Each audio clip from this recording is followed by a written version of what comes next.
Welcome to Headkrack After Hours and the Morning Hustle, man, is a talented comedian, actor, and all-around good human being who is apparently in the best shape of his life right now. You can catch him on the season 2 of Woken at a comedy theater near you. One time for T Murph. Yo. My G, welcome. Man, thank you for having me, bro. Yo, Thank first you. and foremost, congratulations on your health journey. Thank you, bro. I didn't think you was out of shape in season 1, but when I saw the trailer for season 2, I was like, yo, there's like 30% less of him.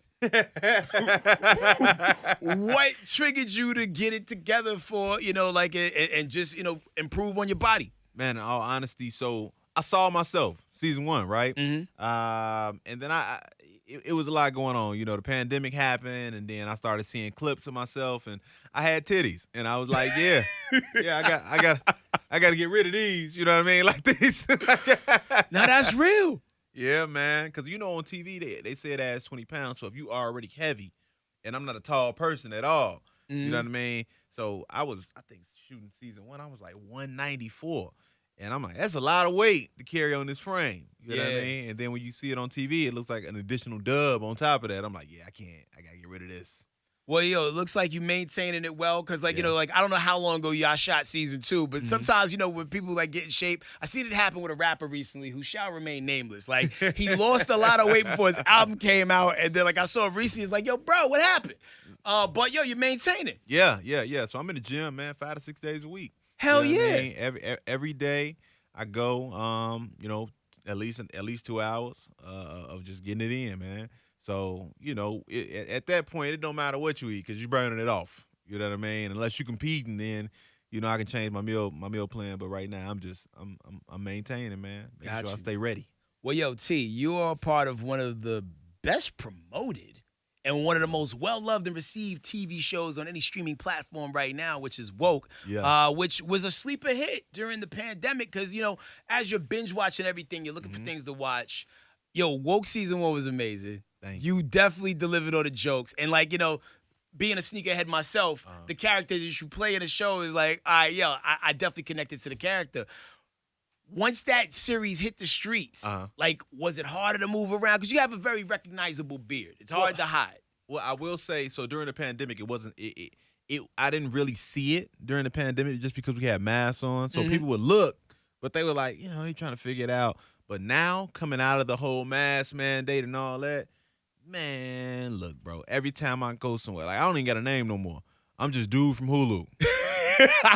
I'm just, man, hey, bro, you when the fingers start doing this, I'll be like, yeah, you on the show. I was in a gym last week. I headlined for Virginia Beach Funny Bone. So I was in the gym down there working out. Some dude, he looking, I'm like, all right, we just chopping it up. I'm working out. I get the tap on the shoulder. I'm mid bench press. I'm like, what's up? Hey, man, you an actor, right? I was like, yeah. What you doing out here? Now we got a whole conversation mid-workout. I'm like, come on, man. I hate when it happens. It throws off the reps. At least cats go wait till you're done with your set before they come up and have a convo. But, it's a good problem to have, right? It is. It just turns, what I'm learning now is it turns into, I'm moving from a fan to, so how did you get into acting? Because, see, what I'm trying to do is, you know what I mean? He low-key got his resume in his book bag. Right. Like, it's finna get to the point he, put me on. I'm like, I don't do that yet. I'm still trying to get there, brother. Yeah, but, it's dope that, people look at what you have going on as a sign of success. Because we always love to see our people doing well. True. And when I was watching season 1, season 1 of Woke was so woke, I was like, I hope people get it enough to where we get a season 2. And then when I saw the trailer for season 2, I'm like, hell yeah, it's going down. Yeah. How excited were you when you got where were you when you got the renewal call? Man, I was actually at home. So I was at home in Chicago. And then I got word that, it was looking good and this, that, and the third. And then I was at the barbershop. I remember being at the barbershop, and my agent called me. He was like, hey, man, it's official. They loved season 1. And I'm like, hell yeah. Because that's, it's one of those things where shows don't get multiple seasons. Right. You know what I mean? You'll be watching the show.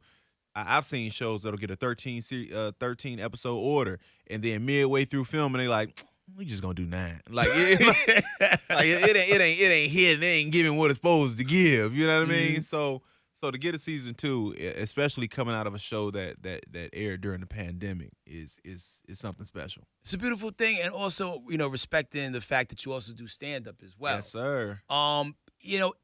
Is it a stand up's dream to be able to be on a regular TV show just so they have to do less stand up? Because like those touring schedules, a little grueling, right? Yeah, touring can be grueling, man. When I first started, I did a ton of colleges. I think I did maybe 100, 200 colleges or something like that. Like that's how I maintained. But as far as like a comic, for me, I want to act more so that I can do comedy in a bigger capacity. Understood. You get what I'm saying? So it's like I don't want the acting to take away from the comedy. I just want it to expand so that now I can do the theaters and the arenas, stuff like that, because it just helps you get a bigger presence and people know who you are now. Now let's speak to where you come from, which is Chicago. Yeah. Some of the most ferocious comedians of all time, and MCs too. Yeah. Come out of Chicago. You think of guys like Corey Holcomb. Oh, yeah. You think of guys like D. Ray Davis and yourself. Chicago gets a bad rap of being violent and dangerous, and people are like, where do you find the funny in all that? So where did you find your funny? What were the things that you found humorous that triggered your skill set and your ability to write and do stand up? In all honesty, a lot of the things that the people may get triggered by or feel that are the things that you shouldn't laugh at. That's where you find the most humor.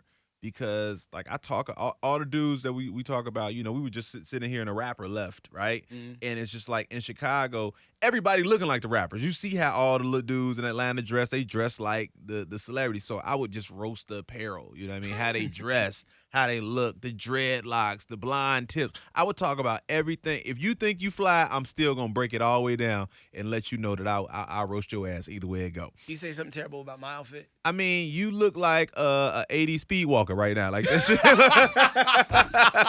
Damn, man. I thought I was cut like the hat matched the pants. I thought I had it together. Yeah. All right. Nah, you finna hit the belt line after this. You finna go over there. Yo, you got the clip loaded and ready to go.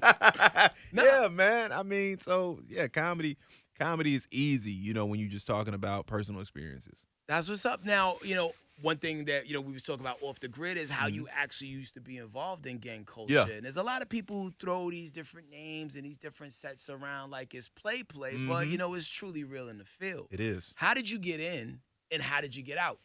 Well, coming from where we come from, a lot of people, and I hate that people try to use it as like gangs. When we were coming up, it wasn't this thing where everybody was just beefing or into it or you going out and shooting this. No, there were instances where if you live in a certain neighborhood or you live in a certain area, whether or not you're affiliated, you are still known as whatever that neighborhood is. Okay. So you can't get away from it.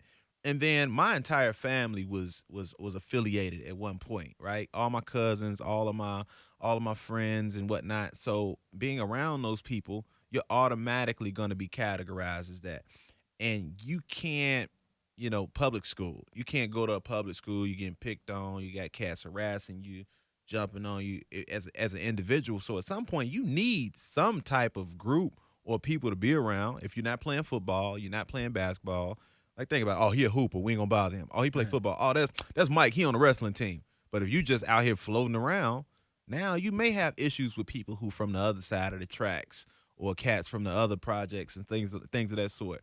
But people that's not from that environment don't understand it, so they'll just make it seem like, oh, that's they're just in gang culture. But if I go over to the private school, you got your little cliques and all of that. So you got the preppy kids, you got the goth kids, you got the jocks. Everybody don't mess with everybody, but when they look at us, it's a bad thing. But but in our culture though, it seems like the end result is a little bit more permanent. You know what definitely. I'm saying? Like, all right, granted, people are cliquish in certain schools, but like it's life or death for us. Yeah. And how can we break that cycle?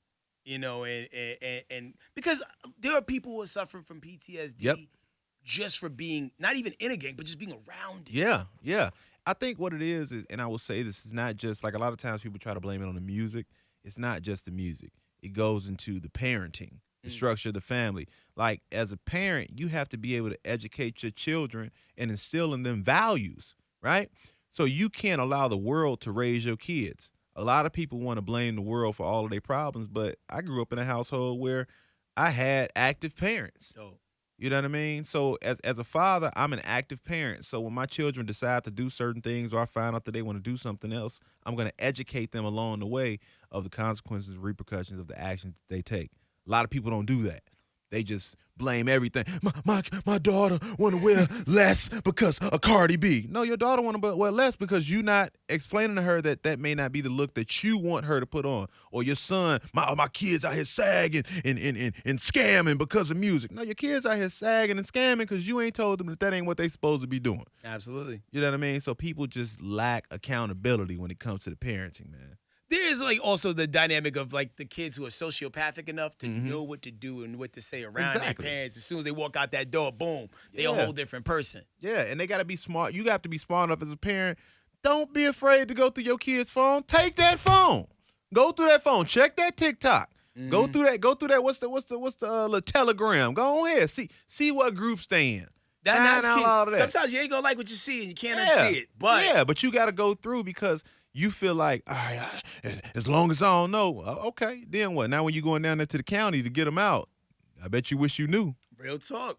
That's woke shit you might hear all day. You know what I'm talking about? Now, T, like the cast is lit. Yeah. Shout out to Lamorne Morris, who plays Keith Knight. Yes, Blake sir. Anderson, who I got familiar with on Workaholics. On set, is he smoking real weed? Because I feel like he's a method actor. You know what? Blake is not actually smoking real weed, man. So because I don't smoke, right? In season 1, we had to smoke like this pretend weed or something like that. And man, that shit is straight headache, is what it is. All right, it is. I was like, man, they were like, yeah, it's just like some herbs, and I'm like, hey, man, you could at least gave us some Reggie or something, because this we was around that. CBD at least. Throat dry, head hurt. It was terrible. It was terrible. So yeah, man, they still got the make believe. Gotcha. But it seems like y'all having so much fun. Definitely. And you never know who's gonna pop up voice wise. I mean, when I heard JB Smooth's voice like playing the marker, and there was a couple other notable voices in season 1, because I'm trying to microdose the new season. Because there's only 8 episodes. Yeah. But you're already up to some new shenanigans. Like the funniest thing is when my man was having an ill conversation with Laura about like, trying to get like, he was on Instagram Live and stuff like that. Yeah. And you came up, I ate pussy for the first time. All right, T Murph, what is something that you learned to do late in life and that you're fanatical about it right now? Man, late in life, I learned to shoot pool later on in life. Really? Yeah. So let me show you how ill the universe is. Initially, we were going to do this interview downstairs shooting pool. Word, I'd have whooped your ass on this interview. It'd have been a terrible interview. It'd have been a very... When you come back, we got to set it up because, I'm good when I need to be. Okay. I'm terrible casually, but I'm good at pool when I need to be. I remember one time I was broke. Rap-A-Lot Records did a pool tournament in Dallas, and it was for an absurd amount of money. Yeah. I suck. I beat everybody that night and won all of them. I've never been that good again. Wow. So there has to be something on the line like lunch or something more. Right. He said it got to be something, because I'm telling let me tell you something. If it's like, I hate 10-foot tables. Like the overly big table, I'm not a fan of. But 8-foot tables, I will whoop your ass. Calling a shot in the whole 9. It's over with. I'm talking about utilizing English, all of that. I'm the man. Okay. I'm the man. So if you see T Murph in any pool hall talk about he ain't good at pool, just know it's a hustle. I'm finna take your money. It's a hustle. I'm about to take your money. Yo, so, in the show, Woke, you are the sneaker plug for a lot of people on the show. What are you the plug of in real life? In real life, man, so I resell sneakers. I do resell sneakers. In real life? Yeah, PS5s, Xbox Series X's, CPU. I'm all around the place, man. Like, so during the pandemic, that's what I was doing. Because I have hundreds of shoes, like literally. I'm talking about Off-Whites, Travis Scott's, all the hype, and then I got stuff that I like. You know what I mean? I got all the Yeezy Jordan, all the Yeezy, Nike Yeezy Air 1s. I have all 3 pairs of the originals of those. Like, I got a shit ton of shoes, but when things happen, like the pandemic hit, we wasn't working. Right. So when shoes started dropping, man, I turned into an actual human bot. Like everybody else, like, you got to get a bot. Nah, I didn't need a bot, man. I was on it, bro. I'm talking about I had a MacBook out. I had the iPad. I had two iPhones. I was hitting everything. Yo, T Murph is his own StockX out here. Yeah, I was hitting everything, and then I would buy 5, 6 PS5s at a time and pop all of them off. So that was my hustle during the pandemic. What is like your holy grail sneaker? Has to be my Yeezy. So the Nike Air Yeezy ones. Googling that right now. Yeah. Historical reference. Yep. I had the Zen Gray. I have the Zen Gray Air Yeezy. I had the Net, but there was a pair of Yeezys that Kanye wore on the Kerry Hilson Knocks You Down video. They're black, like a hyper pink and gray. And when I saw those shoes, yep, this one right here. Wow. I had to have that shoe. And you still have it right now? Is it in pristine condition? It is not. I've worn all through. I wear my shoes. Okay, so they ain't in a display case somewhere. Like I got the cases, but I wear them. Did you get the Red Octobers? I did not. I wanted those so bad. I did not. I mean, you can get them right now. They're only like $30,000. Yeah. Like, I don't condone murder, but if somebody stepped on your $30,000 shoes, you kind of got to like send them to the heavens, right? Well, at that point, that's the problem. I think that a lot of people don't understand. There's no shoe that costs $30,000. It's just a shoe that you were willing to pay $30,000 for, because it's still a $5 shoe or $4 shoe, however you want to, whichever way you want to cut it. See, that's why I wanted Starberries to be great, because like it's the same shoes, man. Y'all just didn't like it because it was $15. Stephen Barry's? Stephen Barry's. First Stephen Barry's I ever went to was in Chicago. That was before I ever saw Stephen Barry's anywhere else. I'm like, this place is up. Starberries? Did you ever have a pair? I did not. I know some cats that used to hoop in the Starberries, though. And their shoes didn't explode, did they? They did. They held it down. Wow. Damn. Stephen Barry, you took it back right there, What do you think the resale value is on some Starberries? The same price they were this shit, probably cheaper. There was no inflation on the Starberry. It was deflation. It was deflation on the Starberry. Yo, I bought my kids, my oldest, I bought him Starberries like every color. And I was always wondering why his joints looked pristine, because he wasn't wearing them. He wasn't. Them low key, those are the male pastries. Remember the pastries? Oh no, Brun's kids had the pastry shoes. That was the pastries. That's what it was. Yo, man. That's wild, man. Like, so what other secret abilities do you have before we roll out? Man, I know acrobatics. And I dabbled in martial arts for a little while. Really? Yeah. Like what particular discipline? Kempo.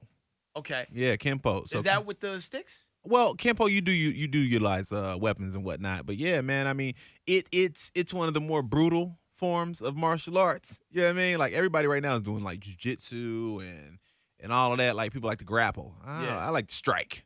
You know what I mean? So it's like, yeah, man. You know, it's a little something. People won't know until they run up.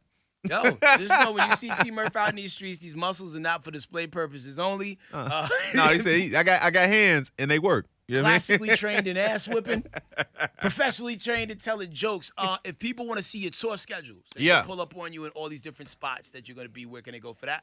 You can just go on my social medias, man, at T Murph on everything, Instagram, TikTok, Facebook. And you can go to my website, iamtmurph.com. Easy enough. And real quick, if someone was getting on an elevator and you had to tell them in 30 seconds or less why they should watch Woke Season 2, streaming out Hulu, what would you tell them? Because Clovis got abs. All right, tune in. Clovis is the funniest dude on TV, hands down. All right, and Lamorne Morris is killing it. Blake Anderson, Sashir Zamata. Everybody is just dope. We got Amy Garcia this season. So just make sure you tune in to season 2 of Woke, because like I say, if it wasn't a good show, we wouldn't have a new season. Fact though, man. One time for the homie T Murph. Catch him at a comedy club near you. We are the Morning Hustle.